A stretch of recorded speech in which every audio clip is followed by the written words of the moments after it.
Terima kasih Anda masih bersama kami di Kompas Petang. Saya Cynthia Rompas. Saudara Presiden Prabowo Subianto enggan membentuk tim gabungan pencari fakta demo rusuh pada Agustus lalu. Presiden mempersilahkan Komnas HAM dan 6 lembaga negara yang tangani HAM untuk melakukan pencarian fakta. Hal ini disampaikan Menko Bidang Hukum, Politik, Imigrasi, dan Pemasyarakatan Yusril Iza Mahendra di Istana pada Rabu sore kemarin. Menurut Yusril, usulan membentuk TGPF yang dikemukakan Gerakan Nurani Bangsa dinilai baik oleh Presiden. Namun Presiden memilih investigasi kerusuhan demo Agustus lalu dilakukan Komnas HAM dan lembaga-lembaga yang terafiliasi HAM. Sehingga menurut Presiden TGPF tak perlu dibentuk. Saya sudah mendapat penegasan dari Bapak Presiden barusan bahwa usulan untuk membentuk tim gabungan pengumpulan fakta terhadap kasus-kasus demonstrasi yang berujung kerusuhan akhir Agustus yang lalu itu tidak perlu dibentuk menurut Bapak Presiden. Dan oleh karena 6 lembaga negara HAM yang dipimpin oleh Komnas HAM sudah membentuk tim penyelidik non-justisial independen, maka Presiden mengatakan bahwa silahkan Komnas dan 6 lembaga negara HAM itu bekerja untuk melakukan penyelidikan, mengumpulkan fakta tentang apa yang terjadi di balik demonstrasi yang berujung kerusuhan itu. Sebelumnya, saudara anggota Gerakan Nurani Bangsa Lukman Hakim memastikan Presiden Prabowo Subianto menyetujui pembentukan tim investigasi independen. Pasalnya, kericuhan demo 25 hingga 30 Agustus lalu menelan korban jiwa dan kekerasan.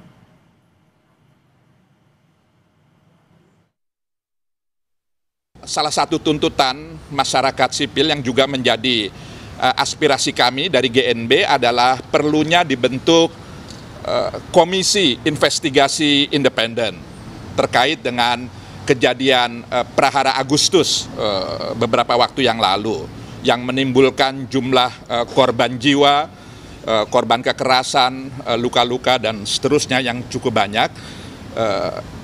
Presiden menyetujui pembentukan itu. Keengganan Presiden Prabowo membentuk TGPF demo rusuh Agustus dinilai sebagai sikap pemerintah yang tidak memandang peristiwa demo Agustus sebagai hal yang serius dan mengerikan. Padahal menurut aktivis, dalang dibalik demo ricuh yang timbulkan banyak korban itu harus diungkap secara transparan.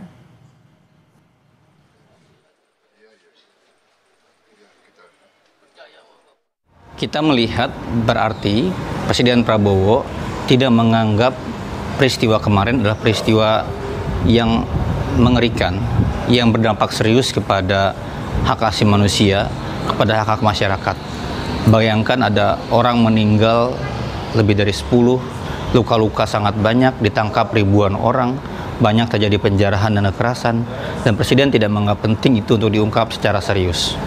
Diungkap secara mendalam dan dibongkar siapa, apa dan bagaimana terlibat di dalamnya. Kita melihat bagi pemerintah ini adalah hal yang biasa saja dan itu mengerikan. Kami kecewa terhadap hal itu. Lalu benarkah keengganan Presiden membentuk TGPF kasus demo rusuh Agustus adalah sikap cuek atau tidak menganggap serius jatuhnya korban dalam dugaan kekerasan yang ditimbulkan saat demo Agustus lalu?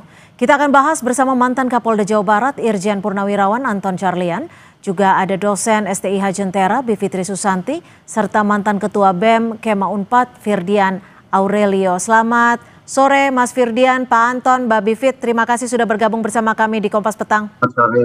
Tapi kalau dari sisi Pak Anton sendiri, Pak Anton ini kalau memang Presiden memilih investigasi cukup dilakukan oleh Komnas HAM dan 6 lembaga negara yang mengurus HAM, ada yang bilang juga ini seakan pemerintah tidak anggap serius, seakan pemerintah cuek. Padahal di sini ada korban jiwa, ada korban yang terluka di sini.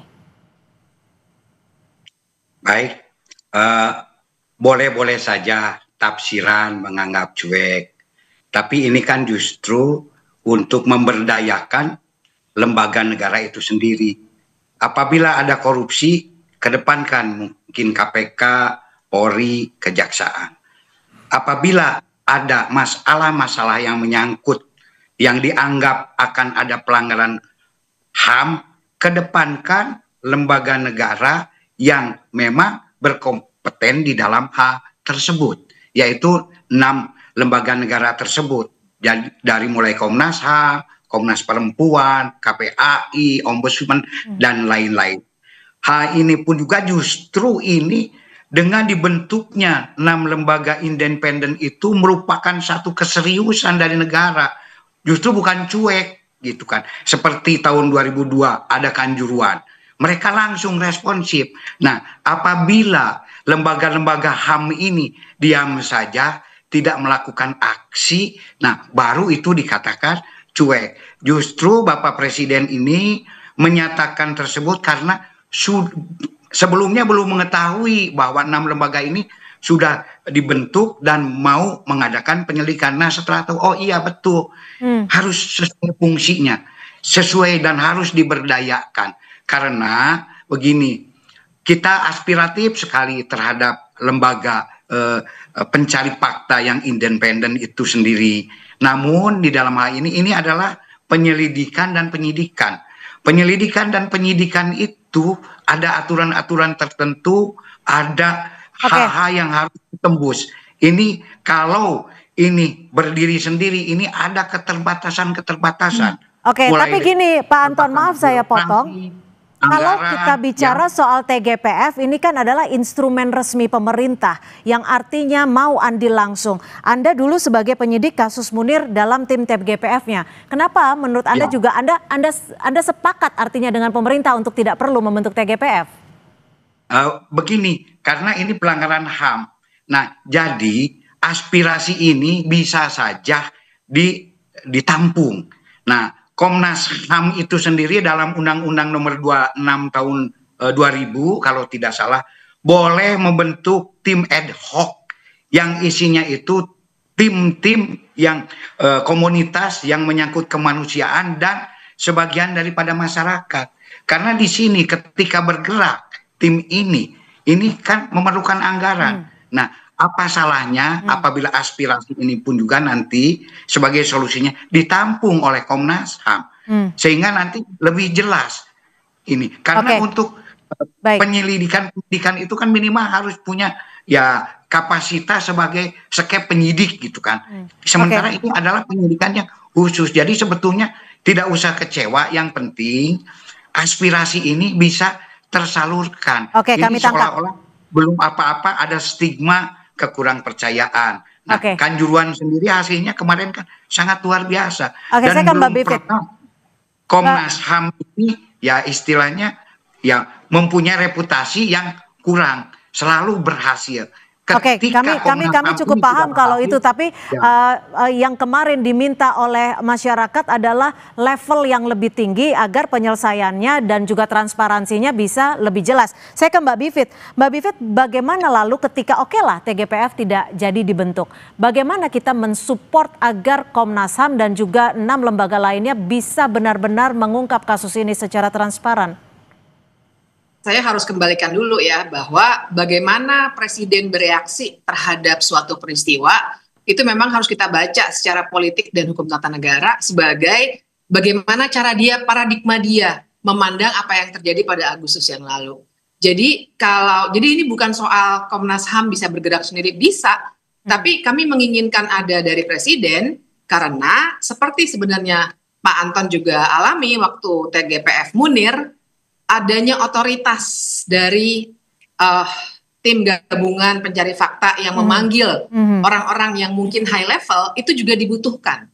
Ingat waktu Komnas HAM maupun TGPF di bawah Komnas HAM memanggil melakukan pencarian fakta dalam beberapa kasus. Misalnya saya sendiri pernah menjadi tim pencari faktanya Komnas HAM untuk kasus Novel Baswedan. Itu kalau yang diundang adalah petinggi-petinggi kepolisian ataupun aparat yang lainnya, penolakannya juga tinggi gitu. Jadi itu levelnya begitu. Sehingga makanya yang kami dorong sama-sama adalah harus di level yang atas. Jadi tidak hanya aparatur yang terkait, tapi juga masyarakat sipil. Jadi Mbak, kalau pertanyaannya apa yang bisa kita bantu, ya jangan ke situ dulu, tetap desak dulu. Yang dibutuhkan karena butuh level yang lebih tinggi ya, Presiden.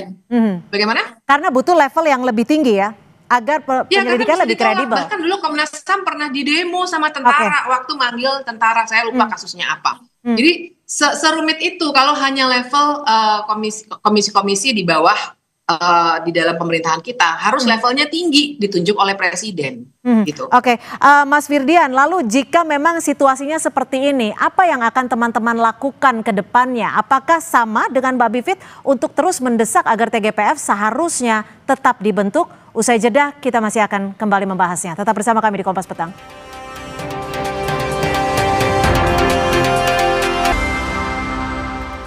Saudara, tim gabungan pencari fakta nyatanya tidak jadi dibentuk oleh pemerintah. Dalam hal ini sudah disampaikan oleh Yusril Iza Mahendra yang mendapatkan pesan dari Presiden bahwa ini tidak jadi dibentuk. Kita masih akan membahasnya.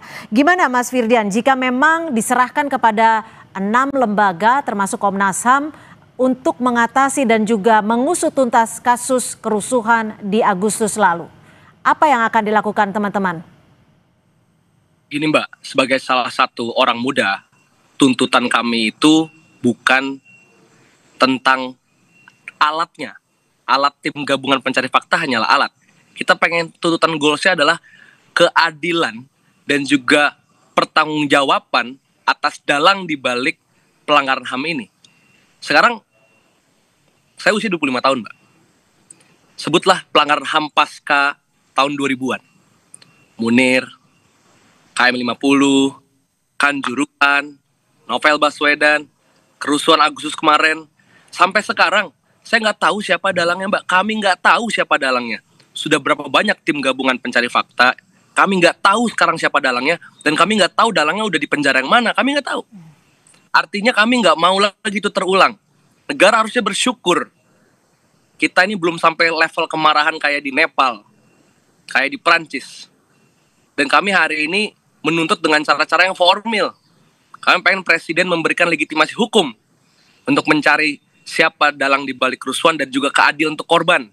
Dan hukuman tentu saja untuk mereka-mereka yang terlibat, termasuk institusi yang terlibat. Oke.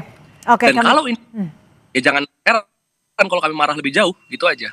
Oke, Pak Anton, pesannya jelas dari teman-teman mahasiswa bahwa yang ingin diharapkan adalah mencari siapa dalangnya dan menghukum. Karena di sini jangan sampai berhenti pada level oknum. Tapi kan memang dugaannya ada tanggung jawab struktural yang terjadi dalam kericuhan di Agustus lalu. Apakah dengan Komnas HAM cukup untuk mencari dalangnya? Kekuatan Komnas HAM dan lembaga-lembaga ini apakah cukup? Saya sangat-sangat setuju sekali dengan Mas Firdian. Bahkan kemarin saya waktu menyampaikan pun juga pesan saya itu tolong jangan hanya mencari aktor lapangan tetapi mencari dalangnya.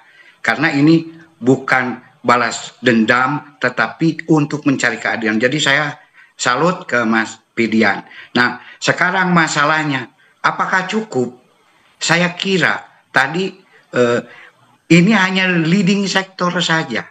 Nah, seandainya ada rekan-rekan dari anak muda, mahasiswa, bahkan kalau perlu tim cyber nasional harus masuk. Karena untuk mengungkap dalang ini banyak berhubungan dengan masalah IT. Masuk di tim ad hoc, leading sektornya adalah Komnas HAM.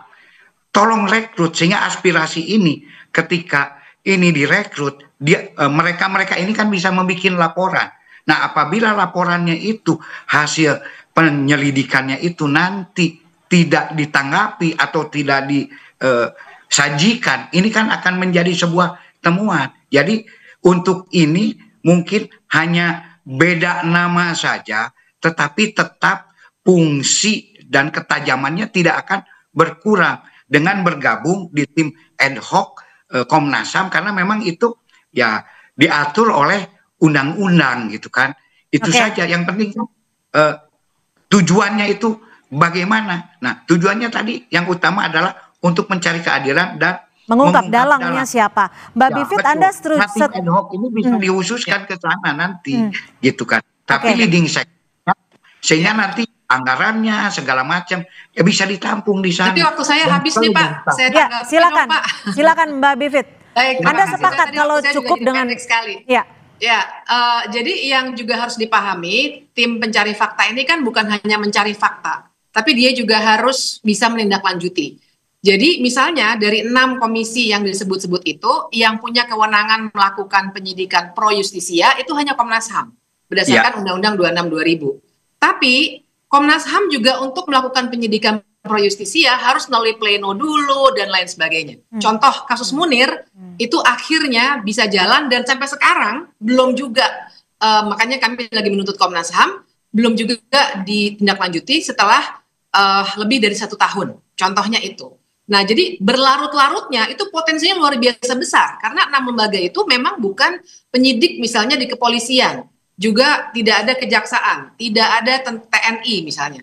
Akan banyak sekali kesulitan sehingga yang terjadi nanti jangan-jangan adalah kerja yang tidak efektif, bahkan berlarut-larut, lama, dan artinya kawan-kawan muda seperti Firdian lagi-lagi tidak akan mendapatkan jawaban tentang apa yang terjadi pada Agustus lalu, sementara sudah ada kawan-kawan lain yang ditahan sekarang dan sedang diplot untuk menjadi pelaku dari hal-hal yang sebenarnya secara fakta belum pernah terungkap. Jadi ini logika kita lagi dibalik-balik nih. Faktanya belum ketemu, tapi ada 600-an orang yang masih ditahan, 3 orang yang hilang, dan satu kelompok itu dijadikan kambing hitam, Del Pedro dan kawan-kawan. Padahal itu tadi faktanya apa kita belum tahu. Nah ini yang saya kira harus kita luruskan betul. Jangan sampai ada tim yang 6 komisi itu, tapi juga mungkin sampai 2 tahun lagi tidak akan selesai, tidak ada yang bisa dipanggil, dan tidak pernah ada fakta yang bisa terungkap. Pak Anton ingin menanggapi, silakan. Ya, untuk tim ad hoc itu sendiri kan nanti ada TO, target operasional, dan juga time limitnya. Jadi khususkan saja ini untuk mencari dalang sebagaimana kesepakatan rekan-rekan semuanya. Yang lain mungkin mencari yang hal-hal lain karena tim-tim itu sendiri seperti kita ada tim pencari barang bukti, tim pencari A, B, C. Nah, khusus untuk menampung aspirasi masyarakat ini ya khususkan untuk mencari dalang dengan time limit yang jelas sehingga nanti tidak berlarut-larut. Time limitnya berapa sih Pak? Idealnya berapa sih kalau oke lah kita serahkan ke lembaga dan Komnas HAM. Time limitnya berapa lama bisa diselesaikan menurut Anda? Itu sesuai dengan kesepakatan karena tadi itu harus pro justitia gitu kan. Dan yang sudah ada pro justitia ini ya salah satunya dalam pelanggaran HAM tadi sudah disebutkan adalah Komnas HAM. Tinggal dipertajam saja. Seandainya ada kita di dalamnya, ya rekan-rekan kita semua, para penggiat kemanusiaan dan masyarakat yang tokoh-tokoh itu kan bisa tahu, oh begini. Nanti kalau ada kesulitan juga begini. Sehingga nanti tim ini pun juga, tim yang tidak ada dusta di antara kita gitu. Ketika kita pun juga sudah berbaur di dalamnya. Gitu Oke, kan. kami tangkap. Ini tinggal pembuktian saja. Mas Firdian, apa sebenarnya kalau dari teman-teman sendiri yang dibaca terkait dengan pembatalan TGPF ini? Singkat saja. Ya, balik lagi Mbak ke statement saya saat di awal tadi. Dalam sejarah dunia, seringkali pelanggar HAM akan melindungi pelanggar HAM yang lain. Jadi kalau misalnya hari ini negara tidak mau disebut sebagai pelanggar HAM di era terbaru ini, ya stop tutupi berbagai pelanggar HAM berat Agustus kemarin. 10 korban terlalu banyak, 1 orang meninggal pun sudah terlalu banyak. Itu aja Mbak. Baik, Mbak Bivit, apa yang akan Anda lakukan jika memang kalau tadi Pak Anton menyebut harus dipasang, harus diberikan time limit. Jika transparansi time limitnya ini melewati batas tertentu dari teman-teman, apa yang akan dilakukan? Ya, saya kira ini sebenarnya balik kepada Presiden ya, terutama ya. Karena kalau dari kita semua sih menuntut, sampai sekarang pun masih menuntut selama TGPF itu tidak ada, hanya komisi-komisi itu menurut kami sama sekali tidak akan efektif. Jadi dikembalikan pada Presiden, kita pertanyakan, berarti Presiden menganggap peristiwa Agustus itu biasa-biasa saja, makanya tidak terlalu istimewa sampai dengan dibentuk TGPF. Dan yang kedua pertanyaan yang bisa diberikan adalah, apa sih memangnya yang mau ditutupi sampai tidak mau ada high level tim seperti itu yang dibuat oleh Presiden. ke situ Mbak, pertanyaan besar yang kita semua harus ajukan. Siapa yang ingin dilindungi dengan tidak adanya TGPF? Oke, terakhir Pak Anton, apa yang bisa Anda sampaikan ketika memang nanti ternyata cita-cita Anda juga kan untuk mengungkap siapa dalangnya. Jika nanti juga tidak terungkap, apa yang akan bisa dilakukan? Ya, setelah limit time-nya sudah kita tentukan dan disepakati bersama, kemudian dalangnya nanti tidak terungkap juga. Nah, itu baru bisa mendesak dengan keras untuk dibuat TGVF. Buang waktu dong kita. Di mana sebetulnya ya tim TGVF itu sendiri sebetulnya siapa sih sekarang yang mau jadi tim TGVF? Mungkin A, B, C, D gitu kan. Nah ini untuk sementara kan bisa di tim ad hoc gitu kan. Nah artinya kalau di tim ad hoc ini mereka tidak menemukan, nanti bagaimana di TGVF yang sebetulnya nanti ya personnya hanya itu juga gitu kan. Jadi sebetulnya untuk menampung TGVF sementara ini simpan saja atau tampung saja di dalam tim ad hoc ya, yaitu ya aktivis penggiat kemanusiaan dan masyarakat kan sama-sama saja, hanya sekarang leading sektornya Komnas HAM dan ini memang sesuai dengan aturan yang berlaku gitu. Baik, terima hanya kasih. Tunggu saja lah istilahnya. Terima kasih Irjen Purnawirawan Anton Carlian dan juga Mbak Bivitri Susanti serta Mas Firdian Aurelio sudah berbagi perspektif di Kompas Petang hari ini. Selamat sore. Selamat sore Mbak Sinti.